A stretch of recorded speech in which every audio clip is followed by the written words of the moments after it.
வணக்கம். Big topic with Karthik மாய்குமார்.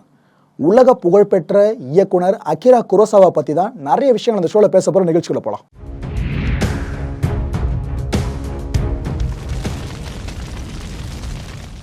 ரெண்டு பாலு மகேந்திரா, 3 மிஷ்கின், 5 பாலா, 8 வெற்றிமாறன், 11 ராம், இவங்க எல்லாருமே சேர்ந்து செஞ்ச ஒரு கலவையா ஒரு இயக்குனர் வெளியே வந்தால் எப்படிங்க இருக்கும்?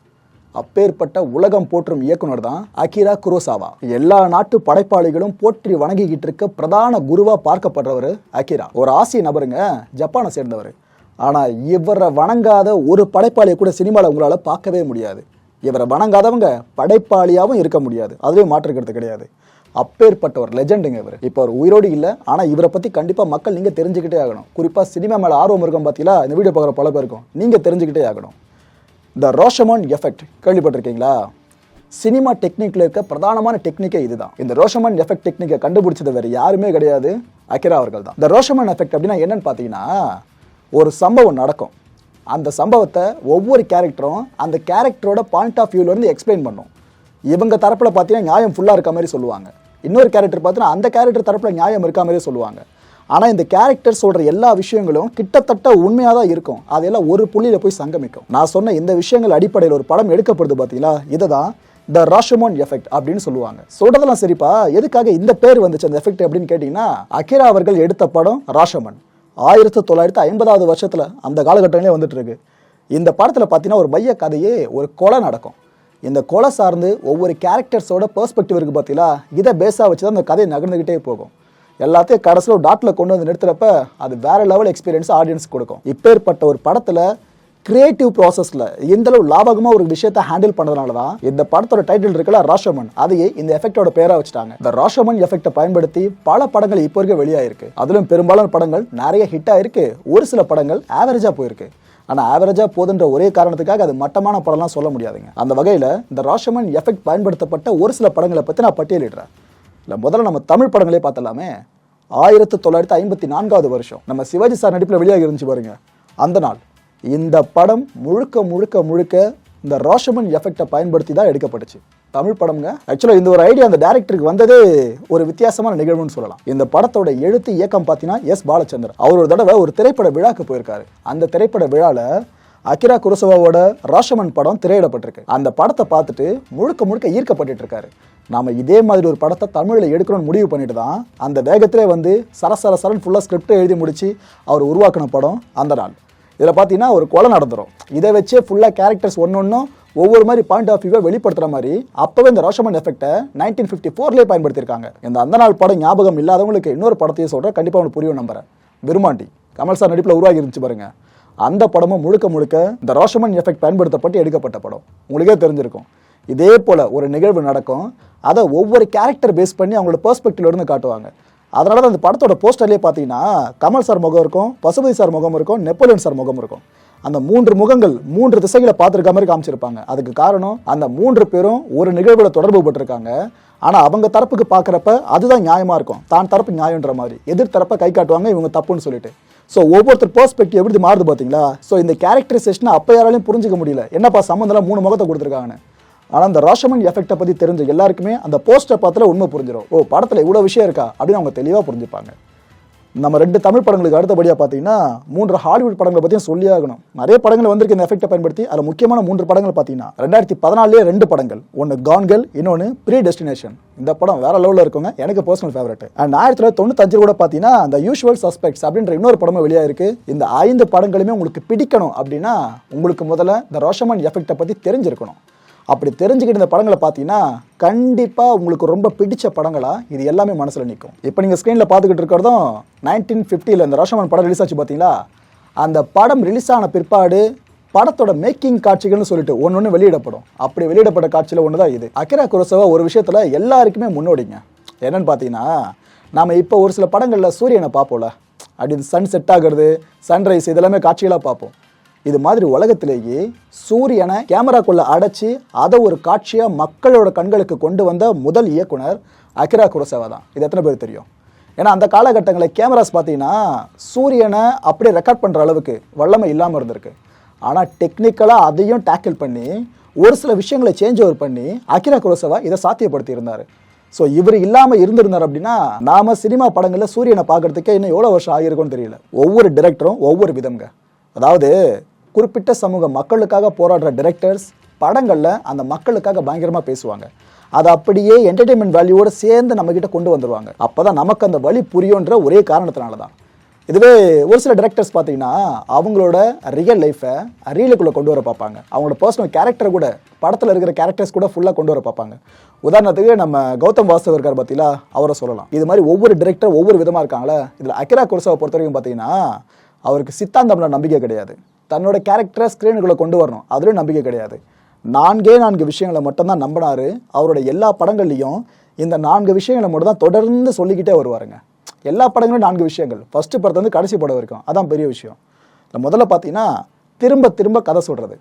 ஒரு படத்தில் ஒரு கதை இருக்குன்னு தெரியும், அந்த ஒரு கதையில் நம்ம ட்ராவல் பண்ணி போகிறதுக்குள்ளேயே நாக்கு தள்ளிடும். ஆனால் அவரோட ஒவ்வொரு படங்களையும் பார்த்தீங்கன்னா கதைக்குள்ள கதைன்னு வந்த கதையை ஃபுல்லாக ரிப்பீட் ஆகிட்டே இருக்கும். ஆனால் நம்மளுக்கு லேகே இருக்காது, படம் சுவாரஸ்யமாக போயிட்டே இருக்கும். ஆர்ட் ஃபில்ம் அப்படின்னா எப்படி இருக்கணும்னு ஒரு இலக்கணத்தை வகுத்தவர் அகிரா தான். 2வது விஷயம், கதை நல்லா ஸ்பீடாக போயிட்டே இருக்கும். நீங்கள் எதிர்பார்க்காத நேரத்தில் திடீர்னு ஒரு புல் ஸ்டாப் விழுந்துடும். கதை அப்படியே ரொம்ப ஸ்லோவாகிடுங்க. இவர் எதுக்காக எந்த ஒரு விஷயத்தை உள்ளே வச்சிருப்பாருன்னா மக்களோட புரிதலுக்காக. இந்த நம்ம சீரியல்லாம் பார்த்தோம்னாக்கா ஒரு எபிசோட் முடிஞ்சிடும், அது முடிஞ்ச தொடரும்னு போடுவாங்க பார்த்தீங்களா. அதுக்கப்புறமா ஒரு சின்ன ப்ரோமோ மாதிரி கட் பண்ணுவாங்க, ஒரு 30 செகண்டுக்குள்ளே முன்னாடி என்ன நடந்துச்சு அதெல்லாம் காமிச்சா அதுக்கப்புறம் அடுத்த எபிசோட் ஆரம்பமாகும். அதே பேட்டர்னை தான் இவர் அந்த டைமில் யூஸ் பண்ணியிருப்பாப்ல அகிரா. ஏன்னா ஆடியன்ஸ்க்கு படத்தில் முன்னாடி என்னென்னலாம் அவங்க கவனிச்சாங்களோ எல்லாத்தையும் ஒரு தடவை ரீகால் பண்ணுறதுக்கு தான் இந்த ஸ்லோ டவுனை கொடுப்பாப்ல.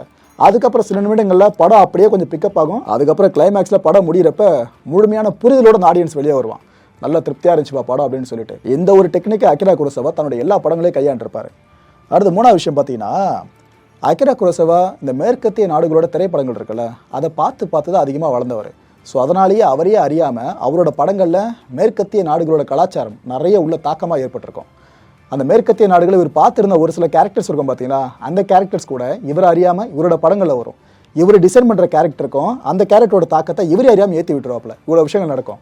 நீங்கள் ஒவ்வொரு படம் நோட் பண்ணி பாருங்கள், உங்களுக்கு ஒரு சில நேரத்தில் தோணும் இது ஜாப்பனீஸ் மூவி மாதிரி இல்லை இந்த சீக்வன்ஸ்லாம் அப்படின்ட்டு. அது காரணம் அதுதான், இது அவரே ஒத்துக்கிறாரு. 4வது பொதுவான விஷயோட படங்களில் பார்த்தீங்கன்னா மனித நேயம். இப்போ இருக்க படங்களை பெருசாக பார்க்க முடியுமா மனித நேயத்தை? ஆனால் இவ்வளோ பெரிய லெஜண்ட் தன்னோட முதல் படத்தில் இருந்து இந்த விஷயத்தை ஆழமாக சொல்லிக்கிட்டு இருந்தார். அகிராவுக்கு பட்ட பெயர்கள் இருக்குங்க. இதில் ஒன்று பார்த்தீங்கன்னா டெனோ அப்படின்னு சொல்லுவாங்க, அப்படின்னா பேரரசர் அப்படின்னு அர்த்தம். ஷூட்டிங் ஸ்பாட்டில் அவ்வளோ கெத்தாக இருப்பாப்லையா. இன்னொன்று பார்த்தீங்கன்னா சர்வாதிகாரி அப்படின்ற பட்டமாக அவருக்கு இருக்குது. இது எல்லாமே ஒரு டைரக்டிங் ஸ்டைல் இருக்குல்ல, அதை பேஸ் பண்ணி அங்கே இருந்த க்ரூவால் கொடுக்கப்பட்ட பட்டங்கள். எதுக்காகப்பா இவ்வளோ மோசமான பட்டங்களை இவர் கொடுத்துருக்காங்க அப்படின்னு பார்த்தீங்கன்னா சொல்கிறேன், காரணம் இருக்குது. பாலா சார் ஒரு சில படங்களோட காட்சி அமைப்புகள் நல்லா வரணுன்றதுக்காக அவங்கள அடிக்கிறாருன்னு சொல்லிட்டு குற்றச்சாட்டுலாம் பயங்கரமாக எழுப்பி விட்டுருந்தாங்க. பார்த்துருப்பீங்க இந்த பரதேசி படம் டைம்லலாம். அதெல்லாம் பெரிய விஷயமே இல்லைங்க. நம்ம அகிரா குரோசாவா இருக்கார் பாருங்க, அவர் ரொம்ப இயல்பாக எல்லாரோட நடிப்பையை வாங்கணும் அப்படின்றதுக்காகவும் எல்லாமே இயற்கையாக இருக்கணும், நடிக்கிறாங்க இது எல்லாமே செட்டு போட்டது இது போலாம் மக்களுக்கு நம்பிக்கை ஏற்படக்கூடாது, எல்லாமே அவ்வளோ தத்ரூபமாக இருக்கணுன்றதுல இந்த மனுஷன் அவ்வளோ பர்ஃபெக்ஷன் பார்ப்பாராம். இவர் வேலை வாங்குற மாதிரி குரூவை வேறு யாராலையும் வேலை வாங்கவே முடியாதாங்க. அந்த டைமில் பண்ணியிருக்காரு. இப்போ வரைக்கும் இவரோட ஒர்க் பண்ணவங்க சொல்லுவாங்க இந்த விஷயத்த, அகிரா மாதிரிலாம் வேலை வாங்க முடியாதுங்க, அதில் ஒரு லெஜண்டுன்னு சொல்லுவாங்க.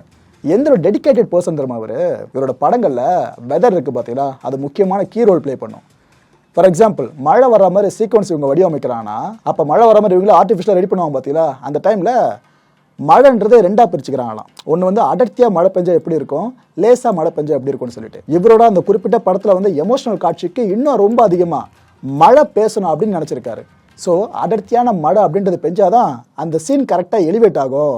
அதனால் நம்ம என்ன பண்ணலான்னு சொல்லிட்டு இந்த டார்க் இங்க் இருக்கும் பார்த்தீங்களா, அந்த இங்கை ஃபுல்லாக தண்ணியில் கலந்து அதை மழையாக பெய்ய வச்சுருக்காராம். இந்த அளவு மெனக்கிடுறவருங்க அகிரா குரோசாவா. லெஜண்ட் சும்மா பேர் கிடைக்குமா? 2வது விஷயம் பார்த்தீங்கன்னா இவர் ஒரு பொருளை ஒரு காட்சிக்காக உருவாக்குறதுலேயும் வல்லவர். அவ்வளோ லவ் பண்ணி உருவாக்குவாராம். அதே பொருளை அதே காட்சிக்காக உடைக்கிறதுலேயும் வல்லவர். ஃபார் எக்ஸாம்பிள் ஒரு குறிப்பிட்ட படத்துக்காக ஒரு பெரிய கோட்டையை கட்டியிருக்காங்களாம். செட்டு தான் ஓகேவா, ஆனால் ஃபுல்லாக கட்டி முடிச்சிட்டாங்க. அதை அந்த படத்தோட ஓப்பனிங் சீனில் அந்த கோட்டையை காட்டுறாங்க. அந்த கோட்டையை மையமாக வச்சு தான் கதை அப்படியே நகர்ந்து போயிட்டுருக்கு. கிளைமேக்ஸில் அதே கோட்டையை எரிச்சிருவாங்க.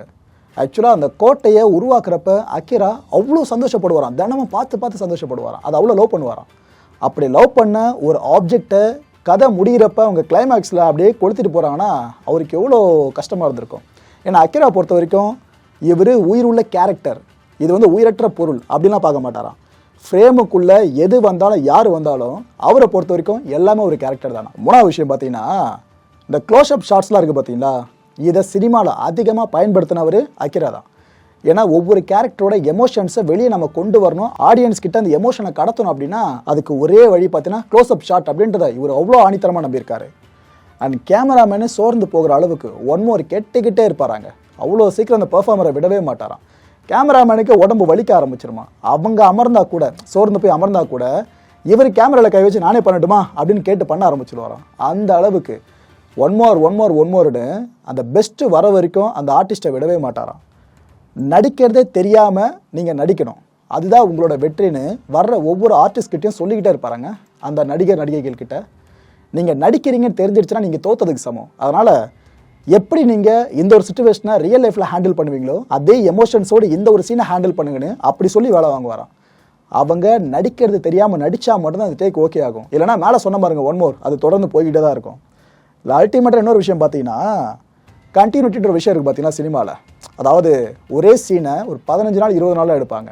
அந்த ஒரே ட்ரெஸ்ஸை தான் அந்த ஆர்டிஸ்ட் இருக்க மாதிரி இருக்கும். ஸோ இந்த கண்டினியூட்டிக்காக என்ன பண்ணுவார் அகிரா, இந்த ஆர்டிஸ்ட் போட்டிருக்க உடைகள்லாம் இருக்குல்ல, இது ஃபர்ஸ்ட் நாளில் என்னவா இருந்துச்சு, செகண்ட் நாளில் எந்த அளவாக கலர் மாறும், தேர்ட் நாளில் எப்படி இருக்கும், இப்படி டே பை டேவாக அதோட ஷேட் இருக்குது பாருங்கள், உடம்புல போட்டிருக்க அந்த ஷர்ட்ஸோட ஷேடு, அதை ஃபுல்லாக அக்யூரேட்டாக வரையறுத்துக்கிட்டே வருவாராம். அதுக்கு ஏற்ற மாதிரி தூசிகள் மேலே இருக்கணும், அதுக்கு ஏற்ற மாதிரி கிழிசல் இருக்கா, அது இந்தளவு டேமேஜாக இருக்கணும், இப்படி எல்லாத்தையும் பார்ப்பாராம். அந்த ஆர்டிஸ்ட் அந்த உடம்புல அந்த ட்ரெஸ்ஸை போட்ட பிற்பாடு அந்த உடைகளை அவங்களோட உடம்போட வச்சு கசக்க சொல்லுவாராம். கசக்கி முன்னாடி ஃப்ரேமுக்கும் இதுக்கும் கரெக்டாக மேட்ச் ஆகிற வரைக்கும் அவங்க அந்த வேலையை பண்ணிக்கிட்டே இருக்கணுமா. இது மாதிரி ஒவ்வொரு சின்ன சின்ன விஷயத்துலையும் இவர் மெனக்கெடுவாராம். ரோமன் போலன்ஸ்கி இப்போ வாழ்ந்துக்கிட்டு இருக்க சினிமா லெஜெண்ட்ஸில் முக்கியமான லெஜெண்ட் இவர் தாங்க, ரோமன் போலன்ஸ்கி. அவ்வளோ படங்கள் எடுத்திருக்காரு, எல்லாமே மாஸ்டர் பீஸ், அதில் மாற்று கருத்தே இல்லை. இதில் ஸ்பெசிஃபை பண்ணி சொல்லணும்னு பார்த்தீங்கன்னா, Chinatown, Tess, the ninth gate, the pianist, the ghost writer. ஆக்சுவலாக எனக்கு பர்சனல் ஃபேவரட் பார்த்தீங்கன்னா த பியானிஸ்ட். அந்த படம் பார்க்காதவங்க தயவு செஞ்சு பார்த்துருங்க, வேற லெவலில் இருக்குங்க. அதாவது ஒரு சில படங்கள் மட்டும் தான் நம்மளை தூங்க விடாதுன்னு சொல்லுவாங்கள்ல, அந்த அளவுக்கு தாக்கத்தை கொடுக்கும். அப்பேற்பட்ட படம் தான் த பியானிஸ்ட். தயவு செஞ்சு இந்த படத்தை பார்த்துருங்க. இது போல் நிறைய முக்கியமான படங்களை எடுத்தவர் தான் ரோமன் போலன்ஸ்கி. அவர் சொல்கிற விஷயம் என்ன தெரியுமாங்க, நான் பார்த்து வியக்கிற டேரக்டர்ஸ் பார்த்தீங்கன்னா ரொம்ப சொற்பம் மட்டும்தான், ஒரு 3 பேர் எடுத்துக்கலாம். அந்த 3 பேரில் ரொம்ப ரொம்ப முக்கியமானவர் அகிரா குரோசவான்னு சொல்லியிருக்காரு. சொன்னது யார்? Roman Polanski. இந்த லெஜெண்டை விடுங்க, அடுத்த லெஜெண்டா ஸ்டீவன் ஸ்பீல்பர்க் இருக்கார்ல, அவரை பற்றி ஒரு விஷயம் சொல்கிறேன். அகிரா குரோசவா கடைசி காலத்தில் படம் எடுக்கிற ஆசை இருக்குது, ஆனால் அவரால் அதுக்கான பணத்தை ஈட்ட முடியல. இதுக்காக நிறைய பேர்கிட்ட உதவி கேட்குறாரு, ஆனால் யாருமே உதவி செய்ய முன் வரல. அவ்வளோ பெரிய லெஜெண்டுக்கு இந்த நிலைமை வந்துச்சு கடைசி காலங்களில். அந்த நேரத்தில் உதவ முன் வந்த ஒரே ஒரு இயக்குனர் பார்த்தீங்கன்னா ஸ்டீவன் ஸ்பீல்பர்க் மட்டும்தான். அவர் நிதி உதவி பண்ணி தான் கடைசியில் இவர் படம் எடுக்க வேண்டியதாக இருந்துச்சு. இவ்வளோ பெருமைகளுக்கு சொந்தக்காரர் தான் அகிரா குரோசவா.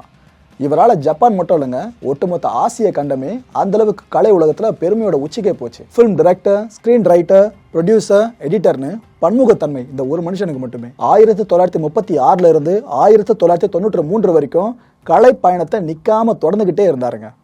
ஹாலிவுட் சினிமாவே தாக்கமடைகிற அளவுக்கு, அதிகபட்சம் பார்த்தீங்கன்னா ஹாலிவுட் சினிமா பார்த்து இன்ஃப்ளூயன்ஸ் ஆகி தான் நிறைய லாங்குவேஜஸ்லாம் நிறைய பேர் படம் எடுப்பாங்க. ஆனால் அப்பேற்பட்ட ஹாலிவுட் சினிமா துறையே தாக்கம் அடைஞ்சது பார்த்தீங்கன்னா இவரோட படங்களை பார்த்து தான். இவரோட படங்களில் வர காட்சி அமைப்புகள் மூலமாக இன்ஃப்ளூயன்ஸ் ஆகி ஹாலிவுட் சினிமாவில் ஒரு சில சீக்வன்ஸ் அப்படியே இருக்கும். ஒவ்வொரு படங்களையும் ஒவ்வொரு சீக்வன்ஸ் இருக்கும். இதெல்லாம் பெரிய விஷயம்.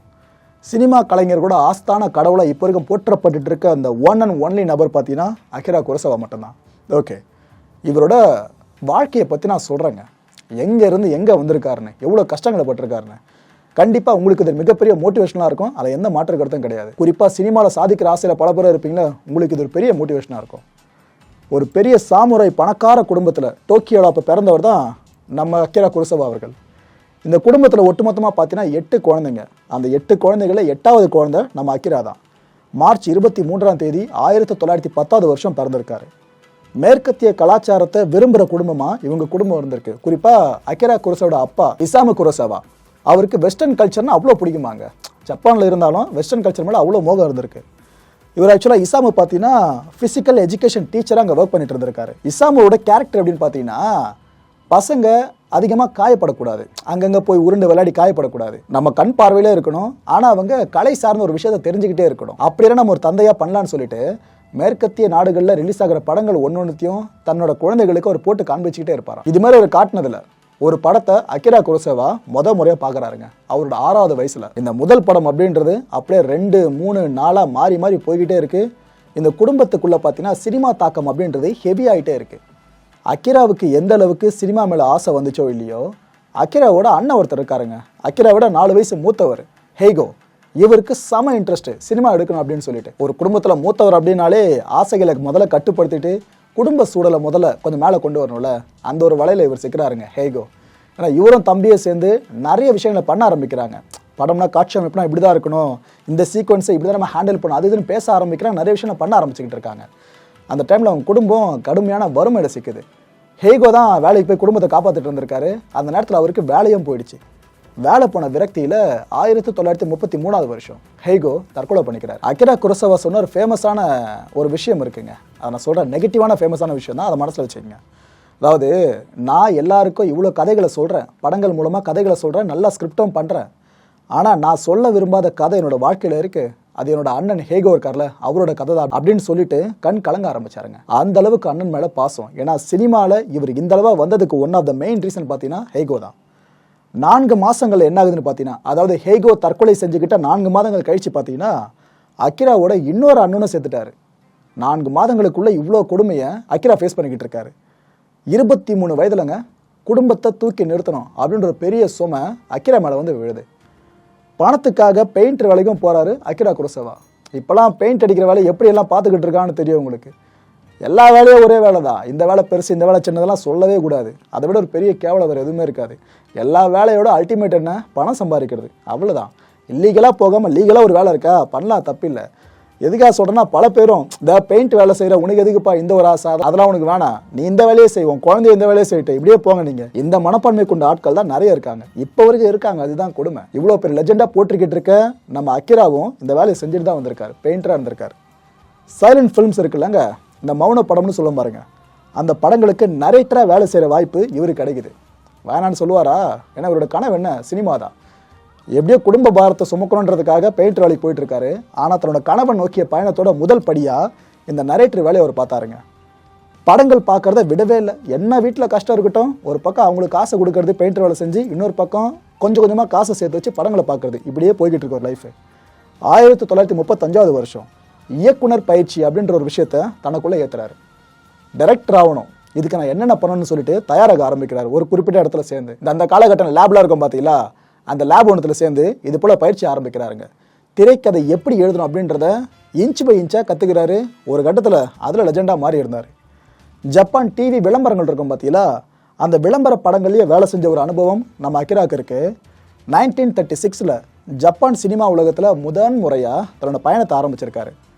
2ஆம் உலகப் போர் நடந்துச்சு பார்த்தீங்களா, அந்த நேரத்தில் தான் இயக்குனராக அறிமுகமாகிறாரு நம்ம அகிரா குரோசவா. ஷேக்ஸ்பியருக்கு எவ்வளவோ ரசிகர்கள் இருக்கலாம், ஆனால் அதில் முதல் ரசிகராக நம்ம அகிராவை தான் எடுத்துக்கணும். அந்தளவு ஷேக்ஸ்பியர் வெறியனுங்க நம்ம அகிரா குரோசவா. இவரோட 2 படங்களில் பார்த்தீங்கன்னா ஷேக்ஸ்பியர் எழுதுகிற நாடகங்கள் இருக்குது பார்த்தீங்களா, இதோட தழுவல் அப்படியே அப்பட்டமாக இருக்கும்.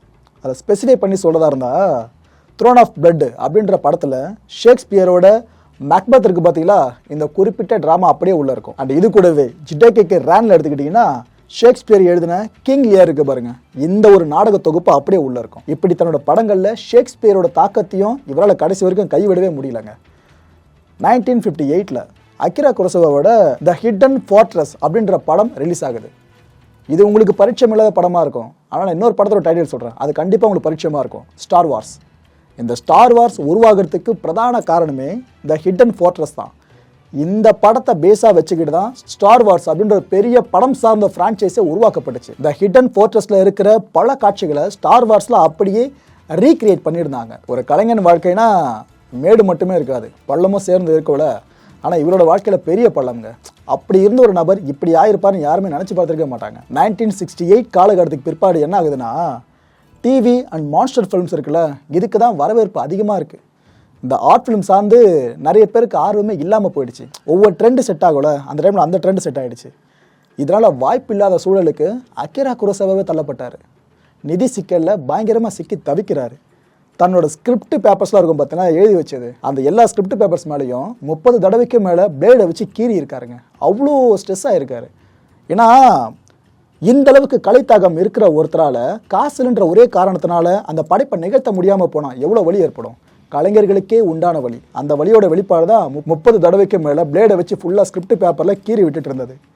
1970 அக்கிராவோட முதல் ஹாலிவுட் படம் ரிலீஸ் ஆச்சுங்க. ஏன்னா இவ்வளோ சோதனைகளை கடந்து வந்திருக்காப்புல, ஹெல்ப் பண்ணாங்க, அதனால் படம் எடுத்து முடிச்சிட்டாரு. ஆனால் பெருசாக போகல. ஏன்னா ட்ரெண்ட் அப்பயே மாறிடுச்சுன்னு சொன்னேன். இவரோட படங்களை மக்கள் பெருசாக வரவேற்க தவறிட்டாங்க. இவரோட ஃபால்ட்டு கிடையாது அது. நம்ம இப்போ எல்லாத்தையும் மாஸ்டர் பீஸ்ன்னு சொல்லிக்கிட்டு இருக்கோம். ஒரு படம் ரிலீஸ் ஆகிடும் 10 வருஷம் கழிச்சு கொண்டாடுவோம். பார்த்தீங்கன்னா நம்ம இப்போ வரைக்கும் 1001 அப்படி தான். இவரோட படங்களும் அப்படி தான். ஆரம்ப காலத்தில் யாருமே கொண்டாடல. இப்போ எல்லாம் மாஸ்டர் பீஸ்ன்னு பெருமையாக பேசிக்கிட்டு இருக்கோம். எதுக்காக இந்த அளவு ஆதங்கத்தோடு சொல்கிறேன்னா, இந்த ஹாலிவுட் படம் சரியாக போகல பார்த்தீங்களா. இதனால் அவர் முடிவு பண்ணது நம்மளோட கலைப்பயணம் அவ்வளோதான் முடிஞ்சிருச்சு. இதுக்கப்புறம் நம்ம வாழ்ந்து என்ன பண்ண போகிறோன்னு சொல்லிட்டு தற்கொலைக்கு முயற்சி பண்ணியிருக்காராம். நல்ல வேளை அந்த முயற்சின்றது பெருசாக கை கொடுக்கல. இந்த மனுஷன் அதுக்கப்புறம் சில வருஷங்கள் உயிரோடு இருந்தார். இந்த காலகட்டத்திலாம் பார்த்தீங்கன்னா டிஜிட்டல் பிளாட்ஃபார்மோட வளர்ச்சி வேறு லெவலில் இருந்துகிட்டு இருக்கு. அதனால் எந்த செய்தியாக இருந்தாலும், எந்த ஒரு படம் சார்ந்த விமர்சனமாக இருந்தாலும் உடனடியாக பல பேரை ரீச் பண்ணிடுது. ஆனால் அந்த காலகட்டங்கள் யோசிச்சு பாருங்கள். அகிரா குரோசவா இருந்த காலகட்டங்களில் பெருசாக ரீச்ன்ற ஒன்றே கிடைக்காது. அதுக்கு ப்ரொமோஷனுக்கு அலையணும் அந்த படக்குழு. அந்த டைமில் படக்குழுக்கு இருந்து ஒரு பெரிய பிரம்மாஸ்திரம் பார்த்தீங்கன்னா பத்திரிகையாளர்கள் தான். ஒரு பத்திரிகையில் மட்டும் நல்லா விமர்சனம் வந்துருச்சுன்னா மக்கள் கூட்டம் தியேட்டர் அலையும் போதும் அப்படின்றதுக்காகவே நிறைய பத்திரிகை நிறுவனங்களை ஒவ்வொரு படக்குழுவும் தேடி போய் நாடும். இப்போ அப்படியா இருக்க நிலைமை. சரி, அதை விடுங்க. அப்பேற்பட்ட பத்திரிகைகளே அகிரா குரோசவாவை தூக்கி கொண்டாடி இருக்கு. காசு கொடுத்தா கூட ஒரு சில ப்ரொமோஷனை பண்ணாத நிறுவனங்கள் இவரை தேடி வந்துச்சுங்க. 1995 ஏஷியன் வீக் அப்படின்ற ஒரு இங்கிலீஷ் மேகசினை பற்றி கேள்விப்பட்டிருப்பீங்க. இங்கே ஏஷியாவில் பார்த்தீங்கன்னா இவங்க தான் டாப்பு. அப்பேற்பட்ட மேகசினில் அகிராவுக்கு ஒரு பெரிய பட்டம் ஒன்று கொடுக்கப்பட்டுச்சுங்க. ஏஷியன் ஆஃப் த செஞ்சுரி, இந்த நூற்றாண்டின் ஆசியன்னு அர்த்தம். அதாவது ஆசிய கண்டத்திலேயே இந்த கலை இலக்கியம் படைப்பு சார்ந்து இவர் தான்ப்பா பெஸ்ட்டுன்னு அந்த மேகசின் சொன்னது 1995. இதை விட பெரிய பெருமை அவருக்கு வேறு என்ன இருக்கும். ரெண்டாவது விஷயம் பார்த்தீங்கன்னா 2005 வருஷம் நடந்தது. அதாவது எம்பையர் அப்படின்ற யூகே மேகசின் கேள்விப்பட்டிருப்பீங்க. அந்த மேகசினில் த கிரேட்டஸ்ட் டிரெக்டர் எவர் அப்படின்ற ஒரு பட்டியல் தயார் பண்ணியிருக்காங்க. அதில் 6வது இடம் பிடிச்சது நம்ம அகிரா தான். நம்ம தமிழ் சினிமா ரசிகர்களில் பெரும்பாலான என்ன சொல்லுவாங்க, அதாவது யார் அதிகமான ஹிட் படங்களை கொடுக்குறாங்களோ அவங்க தான் பெஸ்ட் டைரக்டர் அப்படின்னு சொல்லுவாங்க. ஆனால் உண்மை அது கிடையாதுங்க. படத்தோட தரம், படத்தோட கண்டென்ட் வேல்யூன்னு ஒன்று இருக்குது பார்த்தீங்களா, இதை பேஸ் பண்ணி தான் ஓகேப்பா இந்த டைரக்டர் சிறந்தவர், இந்த டைரக்டர் வேலைக்கு ஆகுது அப்படின்ற முடிவுக்கு வர முடியும். எதுக்காக இதை முதல்ல டிஸ்க்ளைமராக சொல்கிறேன்னு பார்த்தீங்கன்னா, அகிரா குரோசவாவோட படைப்புகள் ஒட்டுமொத்தமாக பார்த்தீங்கன்னா 34. இதில் பாதிக்கு பாதி தோல்வி அடைஞ்ச படங்கள் தான். நம்ப முடியுதா? ஆனால் அப்பேற்பட்ட ஒரு இயக்குனர் தான் இப்போ வரைக்கும் பல வளர்ந்தோறும் இயக்குனர்களுக்கு கடவுளாக இருந்துகிட்டு இருக்காரு. ஏன்னா இவரோட ஃபிலிம் டெக்னிக்கை கற்றுக்கிட்டாலே போதும், ஆகச்சிறந்த இயக்குனராக அந்த நபரால் சோபிக்க முடியும். அவ்வளோ இருக்குது இவர்கிட்ட. ஆனால் அவரே பார்த்தீங்களா பாதிக்கு பாதி தோல்வி படங்களை தான் கொடுத்துருக்காரு. மக்கள்கிட்ட போதிய வரவேற்பு கிடைக்கல, அவ்வளோதான். மற்றபடி எல்லா படமும் மொக்க படம்லாம் சொல்லி ஒதுக்கிடவே முடியாதுங்க. இதில் நான் பிரமிச்ச டாப் 10 மூவிஸ் லிஸ்ட்டை உங்களுக்கு கொடுக்குறேன். அதாவது அகிரா குரோசவாவோட மிஸ் பண்ணாமல் நீங்கள் பார்க்க வேண்டிய முக்கியமான அந்த 10 படங்கள் எது எது நீங்களே ஸ்க்ரீனில் பாருங்கள். 1946 வெளியான no regrets for our youth, scandal, Rashomon, Ikiru, 7 Samurai, throne of blood, Yojimbo, Dersu Uzala, Ran, Madadayo. இவ்வளோ பெரிய லெஜெண்டுக்கு இந்த அவார்ட்ஸ் அப்படின்றது வராமல் இருந்திருக்கோம். வந்திருக்கு. என்னை பொறுத்த வரைக்கும் அவார்ட்ஸால் இவருக்கு பெருமை இல்லை, இவரால் தான் அவார்ட்ஸுக்கு பெருமை. அந்த பட்டியல் நீண்டு போகுதுங்க. நான் கண்டென்ட்டை ரிசர்ச் பண்ணுறதுக்கு தேடும்போது பட்ட கஷ்டம் இருக்கு. அவார்ட் பட்டியல் அவ்வளோ போய்கிட்டு இருக்கு. இதில் என்ன ஒரு முக்கியமான விஷயம்னா, ஒட்டுமொத்த உலகத்தில் இருந்து அவார்டு கிடச்சிருக்குங்க. ஒரு பக்கம் பார்த்தீங்கன்னா அமெரிக்காவில் அவார்டு கொடுக்குறாங்க இவருக்கு, இன்னொரு பக்கம் நார்வேல கொடுக்குறாங்க, இன்னொரு பக்கம் பார்த்தீங்கன்னா ஃப்ரான்ஸில். அப்படியே உலகம் முழுக்கவே இவர் எல்லாருமே பார்த்து வியந்ததுக்கான அடையாளமாக அவார்ட்ஸ் கொடுக்கப்பட்டுட்டே இருந்துச்சு. இந்த விருது பட்டியல்களில் என்னால் முடிஞ்ச அளவுக்கு முக்கியமான விருதுகளை மட்டும் தொகுத்து கொடுக்குறேன். அதை ஃபுல்லாக பாருங்கள். இந்த லிஸ்ட்டில் சேர்க்காத விருதுகள் நிறைய இருக்குது, அதை தயவு செஞ்சு ஆன்லைனில் பார்த்துருங்க.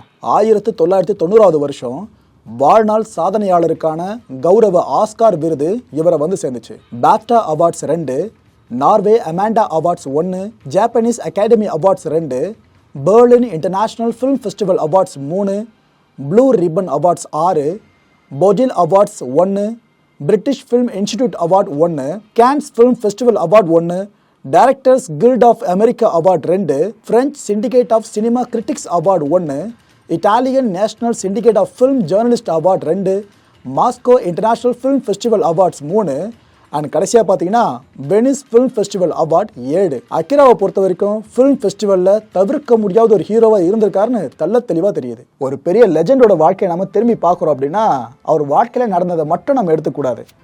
அவரோட வாழ்க்கையிலேருந்து கிடைச்ச அனுபவங்கள் இருக்குல்ல, அதன் மூலமாக ஒரு சில பொன்மொழிகளை அவங்க போகிறப்ப நமக்காக விட்டுட்டு போவாங்க. அப்பேற்பட்ட பொன்மொழிகள் என்னென்னன்றதை இப்போ முற்றுமுழுதாக பார்க்கலாம். இதில் முக்கால்வாசி பார்த்தீங்கன்னா நமக்கு அறிவுரை கூறுற மாதிரி தான் இருக்கும், ஆனால் 100% வரைக்கும் கரெக்டாக இருக்கும். அகிரா குரோசவாவோட ஒவ்வொரு பொன்மொழிகளும் நான் சொல்கிறேன், இதில் உங்களுக்கு எது பர்சனல் ஃபேவரட்டாக இருக்க போகுதுன்றதை நீங்களே இதுக்கப்புறம் முடிவு பண்ணலாம். இல்லை மொதல் பொன்மொழி, பைத்தியக்கார உலகத்தில் பைத்தியங்க மட்டும்தான் விவேகம் உள்ளதாக செயல்படுதுன்னு சொல்லியிருக்காரு. புரியுதா? ரெண்டாவது விஷயம், கனவு காணும்போது மனிதன் ஒரு மேதை ஆகிறானா. ஏன்னா கற்பனா சக்தி அப்படின்றது எல்லாருக்குமே கிடைக்க பெற்றாது. அப்படியே கிடைக்க பெற்றாலும் அதை காட்சியாக மாற்றுறது, மக்களுக்காக ப்ரெசென்ட் பண்ணுறதுலாம் ஒரு தனி திறமை வேணும். அதை மென்ஷன் பண்ணியிருக்காப்புல. என்னால் யாரையுமே வெறுக்க முடியாது, ஏன்னா எனக்கு அதுக்கான நேரம்லாம் கிடையாதுன்னு சொல்கிறாரு. அதெல்லாம் டைம் வெஸ்ட்ன்றாப்புல. கலை கலை கலை இதுக்காக ஓடிட்டு இருந்த மனுஷனுக்கு அதுக்கு நேரம் இல்லையா? கலைஞனின் வேலை ரசிகர்களின் கண்களை தன் மீதே வைத்திருப்பது தான் சொல்கிறாரு. புரியலையா? எக்ஸ்பிளைன் பண்ணுறாங்க. இப்போ ஒரு நடிகர் நடிக்கிறார் ஸ்க்ரீனில், நான் டிக்கெட்டு காசு கொடுத்து வாங்கிட்டு படம் பார்க்க உக்காடுறேன். அவரை தாண்டி என்னோட கண்ணு பக்கத்தில் எங்கன்னா போயிடுச்சு அப்படின்னா அந்த பர்ஃபார்மன்ஸ் எனக்கு பெருசாக ஈர்ப்பை ஏற்படுத்தணும்னு அர்த்தம். அங்கே தோற்று போகிறது அந்த நடிகர் மட்டும் கிடையாது, அந்த நடிகரை இயக்குனர் பார்த்தீங்களா, அந்த இயக்குனர் தான். ஸோ ஒரு நடிகன்னா எப்படி இருக்கணும், ஒரு கலைஞன்னா எப்படி இருக்கணுன்றதான் இந்த ஃப்ரேஸில் சொல்லியிருக்காரு. படைப்பாளிகளை விட படைப்புகளைத்தான் கொண்டாடுகிறார்கள்னு சொல்லியிருக்காரு. 100க்கு 100 சரியான வாக்கியம் இது. அறியாமை அப்படின்றது மனித மிருகத்தோட ஒரு வகையான பைத்தியம்னு சொல்கிறாருங்க. நீ நேராக ஒரு விஷயத்தை பார்க்குறப்ப நீ பயப்படுறதுக்கு ஒன்றுமே இல்லையே அப்படின்றாரு. தப்பு பண்ணவங்க, அதாவது மடியில் கனம் இருக்கிறவங்க தான் மற்றவங்க மேலே பழியை போடுறதுக்கும் அங்கே இங்கே பார்த்துக்கிட்டு சுற்றிக்கிட்டு இருப்பாங்க. நீ எல்லாத்தையும் பர்ஃபெக்டாக இருக்க, நேர்மையாக இருக்கனா, நீ நேராக பார்த்து நடந்துப்போ, பிரச்சனையே உனக்கு பெருசாக வராது, வந்தாலும் ஈஸியாக கலைஞரை தூக்கி போட்டு போயிட்டே இருப்பேன்னு தான் இவரோட பெரிய மோட்டிவேஷன் வேர்ட்ஸாக இருக்குது. சிறந்த இயக்குனராக வர வேண்டுமென்றால் முதலில் சிறந்த திரை கதாசிரியராக நீ இருன்னு சொல்கிறாருங்க. ஆக்சுவலாக இந்த பொன்மொழி யாருக்கு சேருதோ இல்லையோ, இந்த சினிமாவில் சாதிக்க ஆசைப்படுவீங்களா, உங்களுக்கு கண்டிப்பாக இது சேரும். அந்தளவுக்கு ரொம்ப ரொம்ப முக்கியமான விஷயம் இது. ஏன்னா ஒரு சீனை நம்ம யோசிச்சிடலாம், ஆனால் அந்த சீனை நம்ம ஸ்க்ரீனில் எப்படி ப்ரெசென்ட் பண்ண போகிறோம், அந்த திரையில் அந்த கதையை நம்ம எப்படி வெளிக்கொணர போகிறோம். இந்த ஸ்க்ரீன் பிளே சார்ந்த நாலேஜ் மட்டும் ஒரு டைரக்டர் கிட்ட இருக்குது அப்படின்னா சிறந்த படைப்பாளி அவர்ன்றதுல வேறு எந்த மாற்று கருத்துமே கிடையாது. மர்மத்தில் தான் உண்மை இருக்குன்னு சொல்கிறாருங்க. எதுவும் மனப்பூர்வமாக ஏற்றுக்கிற ஒரு விஷயம் தான். சினிமா உலகத்தோட கடவுளாக போற்றப்பட்டு இருக்க அகிரா குரோசாவா கடந்த 1998 வருஷம் செப்டம்பர் 6ஆம் தேதி இயற்கை எழுதினாருங்க. இப்போ தெரிஞ்சிருக்கும் எதுக்காக இவரை பற்றி நான் இவ்வளோ தூரம் பேசிக்கிட்டு இருந்தேன் இந்த நாள்லன்னு சொல்லிட்டு. 88வது வயதில் அவர் உயிர் பிரிஞ்சது. இது போல கலைஞர்கள் இறந்து போகிறாங்க அப்படின்னா அது அந்த பூத உடலுக்கு மட்டும்தான் இறப்பே தவிர அந்த ஆன்மாவுக்கோ அவர் நிகழ்த்திட்டு போன சாதனைகள் இருக்குல்ல, அந்த கலை படைப்புகள், அதுக்கோ பொருந்தவே பொருந்தாது. நல்ல கலைஞனுக்கும் நல்ல தலைவனுக்கும் எப்பவுமே சாவே இல்லை. அடுத்த நிகழ்ச்சியில் சந்திக்கலாம். நன்றி, வணக்கம்.